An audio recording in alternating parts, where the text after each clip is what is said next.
Hello, everyone, and thanks for coming. This talk is in no way rushed whatsoever, so please excuse any slightly uncoordinated bits in this talk. We're just trying to figure out who's going to start this talk off, and it turns out it's probably me now, isn't it?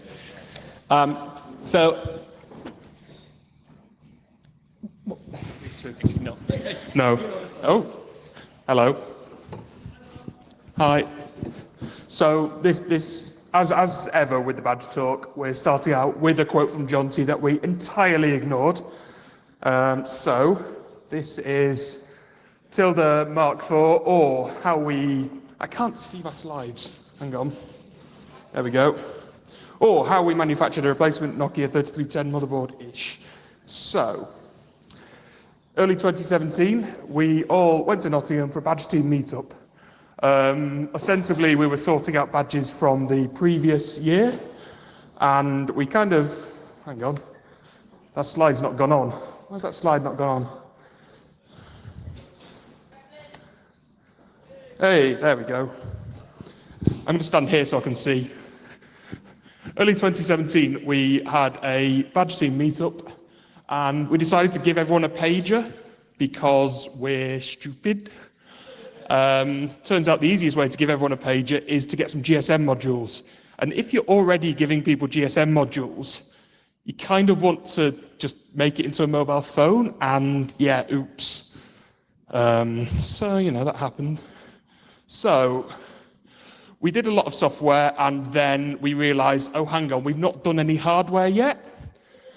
So we got to April this year, realized that, oh, we should probably design something so we can actually have a badge instead of some software.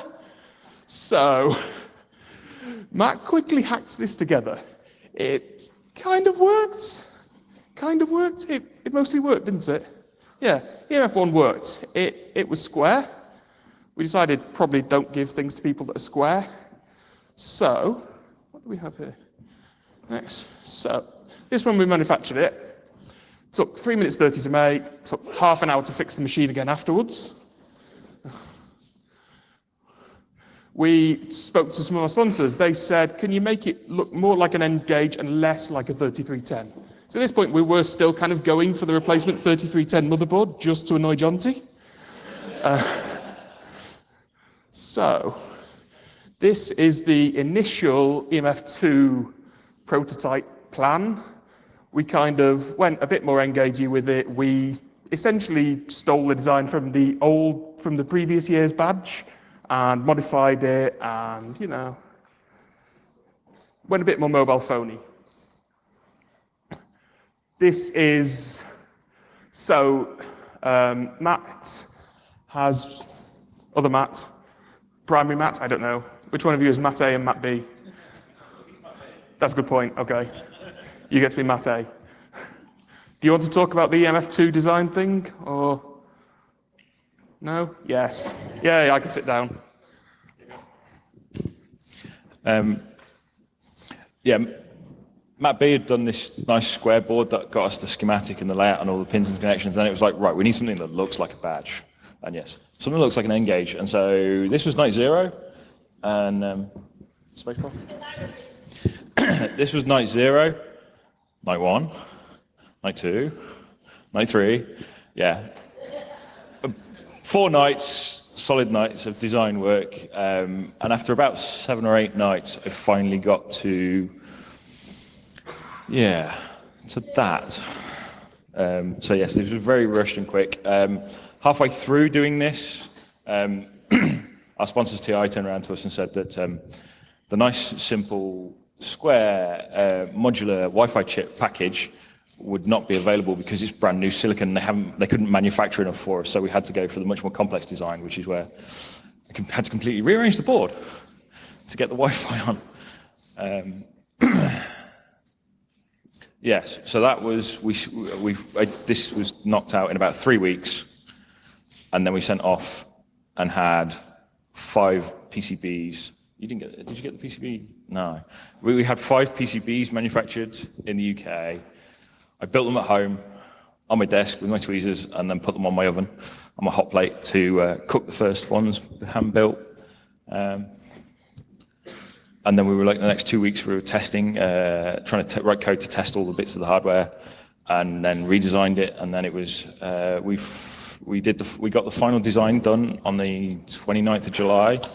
29th of June, I finally sent the final design over to China to start fabrication, and then spent 3 weeks arguing about panelization and layout. Ask me about that afterwards. So some specs on the badge. So a lot of Texas Instruments, huge thanks to them for all their support. This year's the MSP, brand new processor from them, which we've ported MicroPython to with their help, and Kim will probably tell us lots about that. But yes, we've crammed lots in there. The chip itself is a 128-pin chip. We used all 128 pins, plus a 16-pin port expander to connect all your buttons up. And yes, it was. There are things on there. Some of you might have noticed the headset jack footprint in between the Grove headers. That was that was done in the last 30 minutes before we sent it to China. As I think this might work. We'll test it when I get some boards. It didn't work. We didn't place it. Yeah. I'll talk a bit about that. Yeah. Let's talk a little bit about the MicroPython development. One of the things that's interesting on that is the MSP 432. That was released around about March this year. You'll note that we started working on it January last year. We'd worked with TI, had a great design. Unfortunately, then, in order for them to be able to sell it for sponsorship, we needed to work with their latest API, which was a year after we started porting MicroPython. Thankfully, they did a port for us, so thank you so much for them. But it did delay us. We planned ahead, but we're still delayed. The NeoPixels, they work.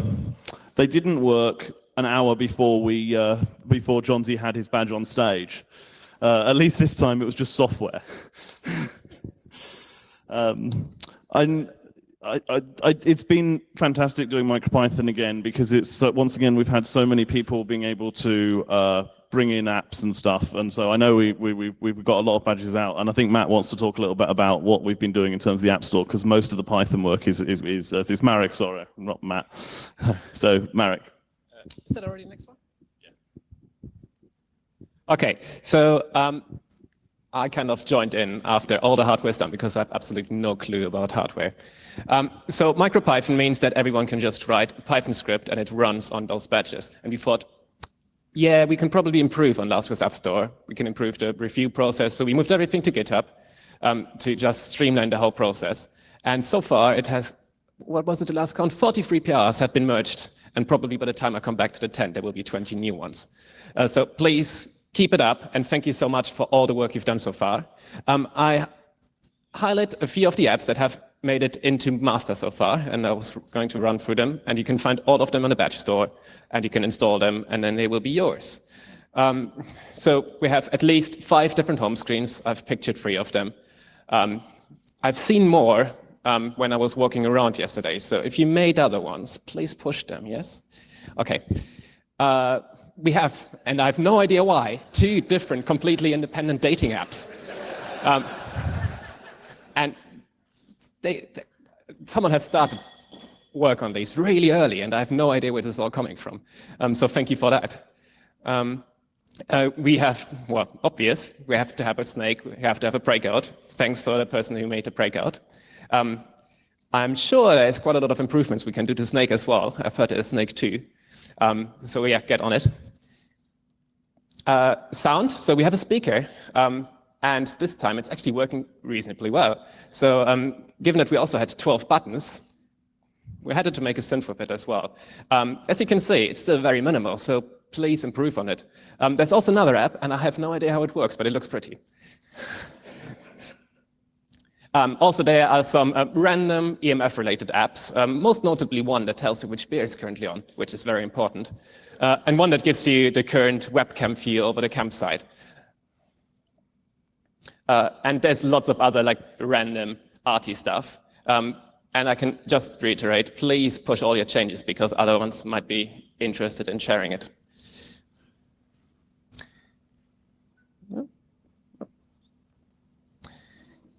at this point, John T.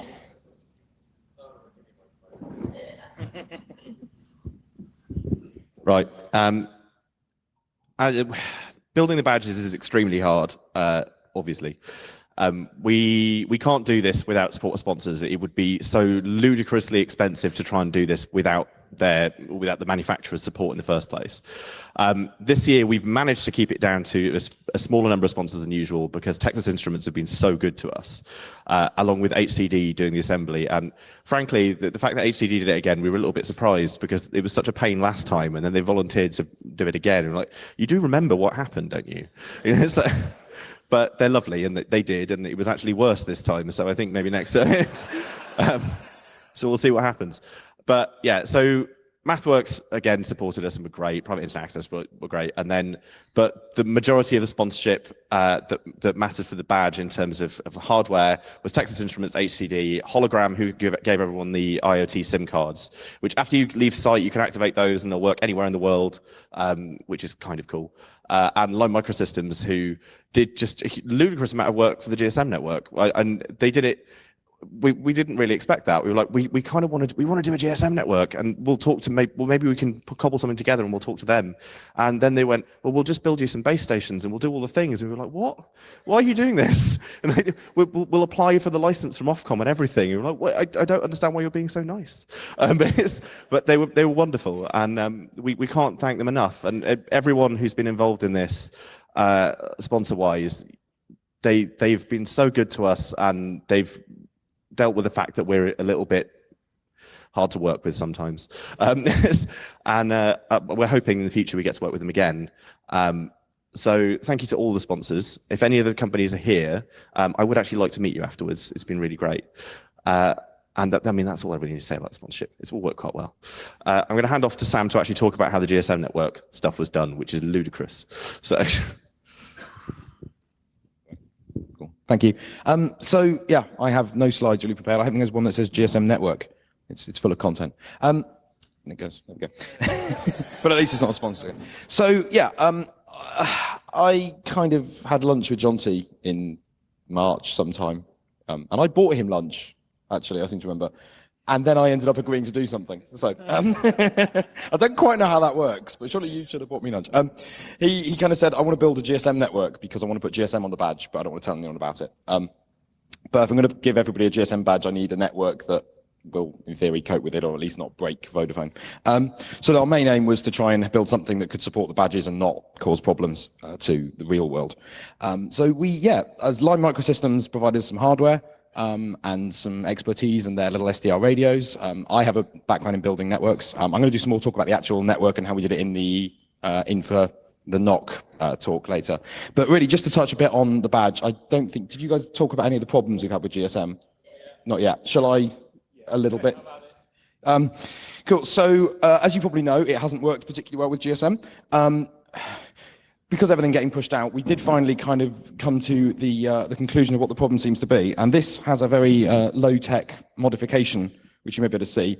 But basically, I've bent my antenna around 90 degrees. And what it seems to be was the antenna on the board causing interference with the buttons. And this is hardware that these guys know far more about than I do. But fundamentally, when the thing started transmitting, GSM is a bit more sort of RF noisy than sort of Wi-Fi and things, and especially with these little antennas, like these devices. I've worked in a carrier for a few years, and we had like labs of people testing phones. Even when Nokia would produce what you would think was a production-ready phone, we would spend 6 weeks with it in labs in like radio RF chambers, analyzing how it behaved with our network and stuff. And we had like, Alistair had one on his desk at home. So it was a slightly more lower budget level of RF testing. But we've learned some stuff on that, I think. The good news is I think there is a firmware fix which will improve things, which may be able to be updated to people have to update their badges, which should reduce the problem. But actually bending your antenna a little bit, if you're careful, seems to help. So it's hackable. This one is actually on the GSM network. So the GSM network has generally been working. It's been patchy, but I've had a phone attached for most of the time, and I think I am here. I was literally rebooting the base station when I came in, sat at the desk there. So, sorry, should we chance a live demo of calling a badge? This is gonna, yeah. What could go wrong? It's.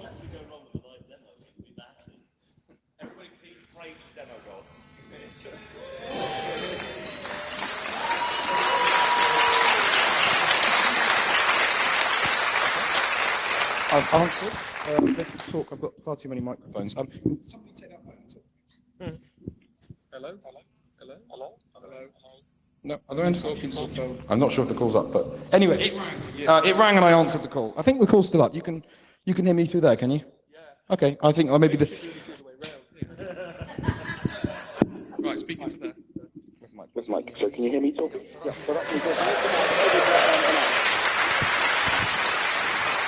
I suspect I have the volume turned down on the badge somewhere, probably the speaker volume in the app. But yeah, building a phone is really hard. It turns out. And I kind of knew this and still, well, yeah. But yeah, I'll talk a little bit more about the network and how we worked with the DECT and all the kind of infrastructure stuff in the NOC talk. But yeah, that's next.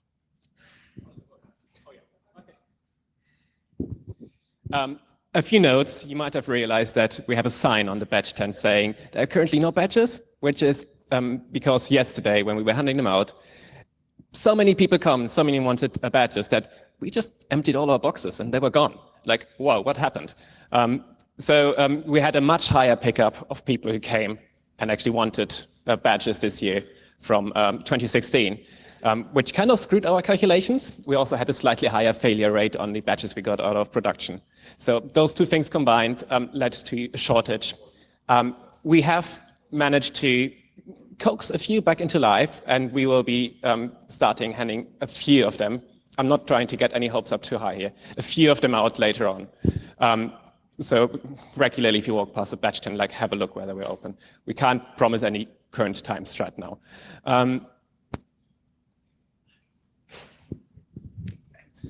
So a couple of things about the availability and why we have so few badges. The failure rate this year has been large, to put it politely. This is a mix of things. It is not the assembly plant's fault in any way.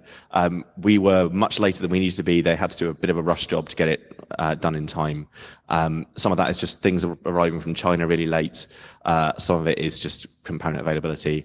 Some of it is the fact that half the components were on very small reels, so they had to patch all the reels together, and every time they did it, they had to cut some of the reel off which had components on it. So every single time they did this, we lost badges because we wouldn't have enough components to finish them.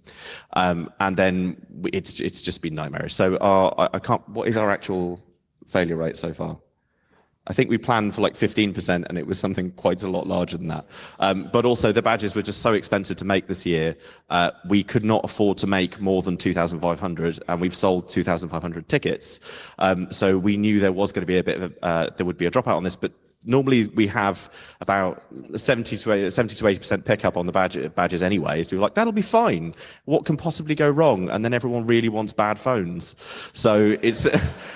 It just hasn't worked out quite how we expected, and it never does. And this whole event has not worked out how we expected. So, but everyone seems to say it isn't bad, so that's good. Other than that, we are going to repair badges. We're going to try and get as many made as we can. We are going to do a second run of the badges, but with the remaining components that we have and the remaining boards, we're going to do another 250 or so, which hopefully should be enough for everyone who didn't get one that really wants one. And I had a chat to Ian Softly, the director of Hackers, earlier on, and he is going to be very lovely, and he's going to autograph all of the broken badges. So if you would like an autographed badge by Ian Softly, we will be able to provide you those as well, which makes it probably more valuable than the badges anyway. So yeah, and we will swap those for a working one if you want. So, but I think I want a broken one more than a working one now. So yeah, we're going to do our best after the event to deal with this, but we are all going to be pretty broken for about the next month. And we have a history of, we'll do this like in the weeks after the event, and it never happens. And I guarantee it will not happen a few weeks after the event. So in probably October time, we'll deal with this and we'll make sure everyone gets badges that wants them. So I hope everyone's understanding about that. It's mostly out of our control. It was just down to manufacturing problems. 2016 badges, what do we need to talk about? You can do that. We have 125-ish 2016 badges, which are for sale, if you want one from 2016. They work, yes. Apart from the NeoPixels. Where are we selling them? Yeah. Yeah, so later this afternoon, come to the badge tent, first come, first serve. £30? Yeah, £30 cash only. I'm just going to note that the cashback is now working in the bar again after someone has stopped DDoSing our network. So yes, you are now able to get cash to buy a badge. Is that everything we need to talk about? Should we go to Q&A? Oh, there's Marek. I would like to give a big shout out to all the volunteers we had in the badge tent. Could you all please stand up if you're in here?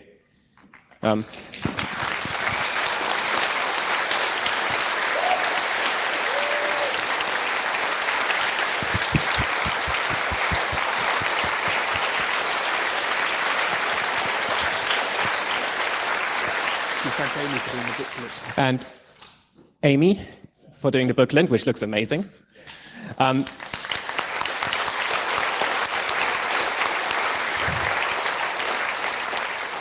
Everything was last minute, everything was a bit rushed. There were people who are not quite happy. You all did it with very well, and I can't thank you enough. So, questions?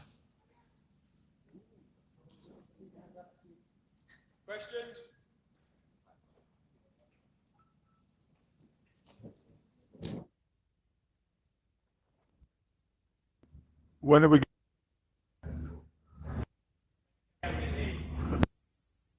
When again? I think I'll speak.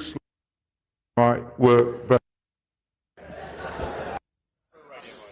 When are we going to do all this again, and where? Because when are we going to do this again and where? Do you mean just the badge or the whole event? The whole thing? We'll talk about that later. At the moment, the answer is never, and I'm going to retire. So no. EMF will be continuing, don't worry. But we'll talk about that in the closing ceremony. So if we can constrain it to badge questions, that would be easier for now. Are there any other badge questions coming from the audience? There's one there, and there is one there, and one here. Hey, I was wondering, what's the best thing you've seen someone do with a badge, either a previous one or this year, or what's the most inventive or uses the most components out of one?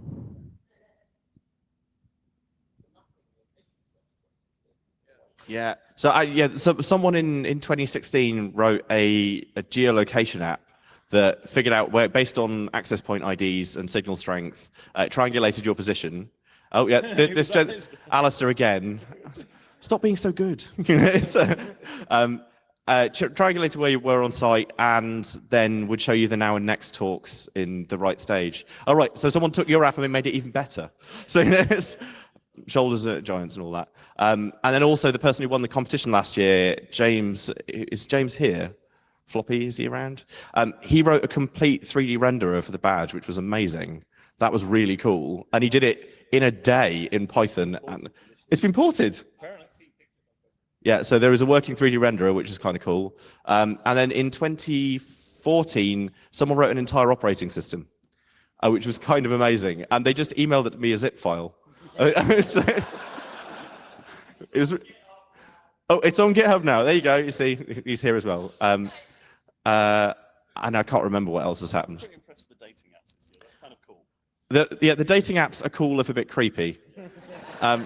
We would like to know who the people are who've written those. So if you can come say hi, that'd be great. Because I mean, how serious are you? We need to know.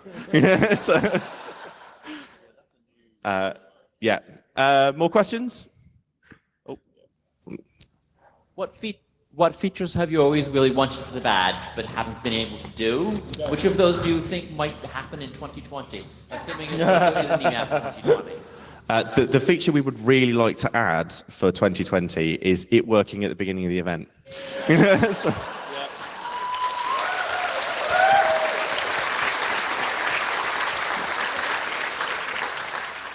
honestly, I don't know. We would need to talk about it. Like the GSM thing was kind of aiming a little bit high. The fact that we pulled it off at all is remarkable. Oh, there's been talk of GPS every single time. There's been e-paper several times, which we're not doing e-paper. It just breaks really easily. It's a terrible idea for a badge. I'd like to do an FPGA, but it's not accessible. Yeah, an FPGA has been talked about. We don't know. Ideas very much welcome, actually. We're looking for ideas for the next badge. And the next badge, I think we're probably going to go quite a lot simpler and hopefully with a sort of a bit of a theme to it that works solidly, mostly so we can actually finish it on time. Yeah, but then I got excited. So I think maybe I need to not be involved. So, yeah, other questions? Yeah, it kind of follows on from that. How about a badge hackathon scheduled for about 2 months before EMF camp, so everyone who's interested in getting interesting apps going in advance, and that gives you 2 months extra deadline slack for getting the badge working anyway. 2 months before I was designing the P. Yeah. 2 months ago, I was still designing the PCB. We had maybe 2 prototypes in existence. Yeah. So. Did you find your prototype? Oh yeah. I had a green EMF prototype in the badge tent on the help desk, and it's disappeared. I think someone's walked away with it. I would like it back, please. It's only one of 2 in existence. More questions, I think? Just as a follow-on from that, we are going to try and do stuff earlier, and one of the things actually, talking of features, we would love to have a development environment that emulates the badge before the site. We thought we might manage to do that this time, but so much stuff changed later on, it didn't happen. If anyone would like to work with us on that, that would be super cool. We are likely to stick with MicroPython. So if anyone would like to help build a badge emulator, that would be amazing. It would really help with this for the future. And I'm sure one of you wants to do this, but it's perhaps the person who wrote the operating system. More questions? Can we get a touchscreen next time? Can you say that again? We didn't hear it. Can we get a touchscreen next time? So the 2016 badge came with the non-touchscreen, and you can actually get the touchscreen version and put it on there. And we did actually, up until we ran out of pins and I needed to steal them back, we did allocate the touchscreen pins on this badge. But we'd put so many buttons on there and so many other things. I just needed it takes another 4 pins to ADC, so we had to pull that off. And I like the buttons. The square buttons. This is one of our fantastic support from the Shenzhen sources. Those square buttons, I'd originally found them at 28p a button, which would have made them about £3.50 per badge for buttons, and the Shenzhen sourcer got it down to 74p, which you've got these nice square soft buttons rather than the cheap tack switches. Norbert from Allnet. Yeah. Allnet. Just a massive shout out to Norbert from allnet.de. They're a Shenzhen component sourcer, and they did the badge for Shah, the camp in the Netherlands last year as well. They've been incredible. We basically just email and go like, we want these weird things, and then he makes it happen. And my favorite thing was like stuff being run around in taxis in Shenzhen to make sure it got shipped in time and things like that. They're so good, but I ended up in Shenzhen by accident earlier in the year, and just for a couple of days. And I went out there and I was like, maybe I can do some stuff for the badge. And I got there and I was like, oh, wow, that was naive. It is infeasible to do anything there without having someone on the ground, and they are amazing. If you want to get any electronics made, we cannot recommend them enough. They can also sort out PCB production and all sorts of things. They've been wonderful to us. And they basically have just done it for us because they wanted to. They were so nice. It was allnet.de, I think. Yeah, and you want Norbert, he is wonderful. Tell him that we say hi. So, yeah. One of the fun ones on that is, has anyone tried to buy surface mount capacitors lately? There's a global shortage. Yeah, us trying to source the sheer amount of capacitors we needed would have been impossible without someone in Shenzhen who was able to go and, walk down the street and get them from 3 different vendors. But yes, yeah. More questions? You've given us lots of things to work with on this badge. Thank you very much. Have you seen any shitty add-ons for it yet? You put the shitty add-on connector, but haven't seen any so far. I've not seen anyone do anything with that. That was a last-minute thing. It was like, again, it was like there was a tweet on the day I was about to send the designs off to China. And someone tweeted at me and says, is there going to be this connector on there? And it was like, And Johnny was like, can we fit this connector on? And I'm like, ah. Actually, at the time, I think I was in a van on the way to Manchester to collect a vending machine for Nottingham House Patient. It was like, I'm trying to panelise this and add this connector on the move. There's a new version, isn't there? There's a SAO2 or something with extra pins. Oh, Jesus. Someone make an adapter. We haven't actually implemented any of the software side of shitty add-ons, so someone else needs to do that. But yeah, so it's I2C, but you'll have to do all of the actual protocol thing for the pin out hasn't changed between version 1 and 2, so you can make it work. Got time for one more very quick question, if anyone's got one. No? We all good? Excellent. Oh, right over there. Quick. Fast. And it better be a question, not a comment. You said you did want a Nokia 3310 clone this year. What would you not like next year?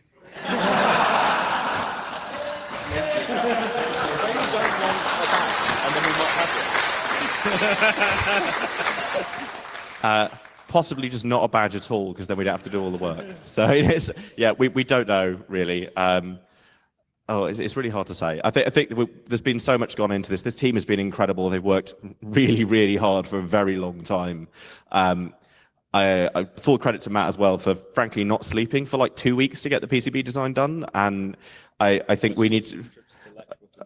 We forgot to mention that there was a problem with the PCB production, and I woke up at about sort of like 9:30 in the morning and got to my email, and there was an email from HCD, Gene at HCD, who's wonderful, just going, somebody needs to be here at the production plant today within the next few hours, or this isn't happening. And Matt, who lives in Nottingham, just ran out of the house, got on a train and went straight there and was there all day to sort it out. And it's been that kind of operation the entire time. It's just been frantic. So like with many things in this event, the fact that it's happened at all is kind of remarkable. So full credit to everyone. I don't think we've got time for any more questions, but can we get a round of applause to the badge team? And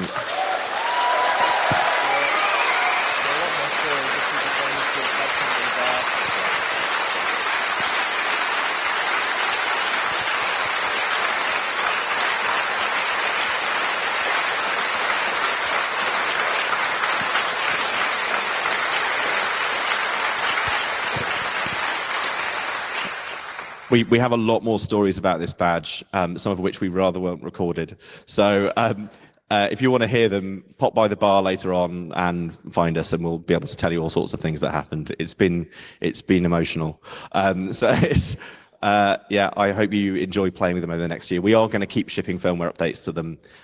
All of it will be going into upstream MicroPython as well. TI is doing loads of great work for that. So hopefully, for the next camp, we will have the GSM network again, I suspect, and you can bring them all back, and they all work flawlessly in theory. But we say that about the badges every time, so who knows. Anyway, thank you all for coming, and we'll see you around site.